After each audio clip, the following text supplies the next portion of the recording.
সুন্দরবনে নৌকায় 90 কেজি হরিণের মাংস ফেলে পালালেন শিকারীরা।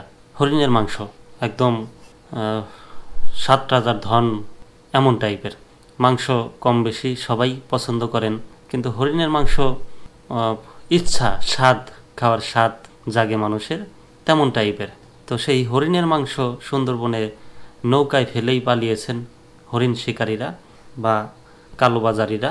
বিস্তারিত পড়ব প্রথম আলোর খবর। সুন্দরবন থেকে অবৈধভাবে হরিণ শিকার করে মাংস নিয়ে ফিরছিলেন শিকারীর দল। বনের খাল ধরে তাদের নৌকা এগোচ্ছিল লোকালয়ের দিকে। এমন সময় সেখানে হাজির হন আগে ওত পেতে থাকা বনরক্ষীরা। তাদের দেখে নৌকার থাকা মাংসে ফেলে খালের মধ্যে লাফিয়ে সাতটে বনের গহীনে পালিয়ে যান হরিণ শিকারীরা। পরে নৌকা থেকে 90 কেজি হরিণের মাংস উদ্ধার করেন সুন্দরবনের খাসিটানা বন টহল ফাঁড়ির বনরক্ষীরা। বৃহস্পতিবার সকালে খুলনার কেয়ার সুন্দরবনের সেরার খাল এলাকায় এ ঘটনা ঘটে।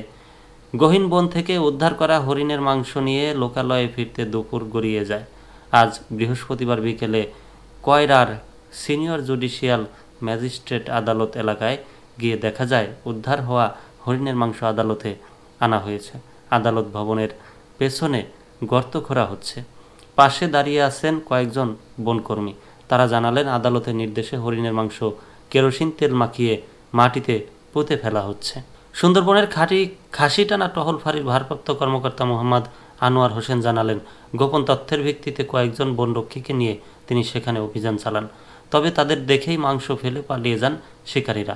সুন্দরবনের কাশিয়াবাদ ফরেস্ট স্টেশন কর্মকর্তা মোহাম্মদ সাদিকুজ্জামান বলেন, সুন্দরবনের যে এলাকা থেকে হরিণের মাংস উদ্ধার হয়েছে সেটি আমার স্টেশনের আওতাধীন খাসিটানা বন টহল ফাঁড়ির এলাকা। ওই এলাকায় হরিণ শিকারীদের উৎপাত বেশি, তবে আগের তুলনায় এখন বন্যপ্রাণী শিকার কমে এসেছে।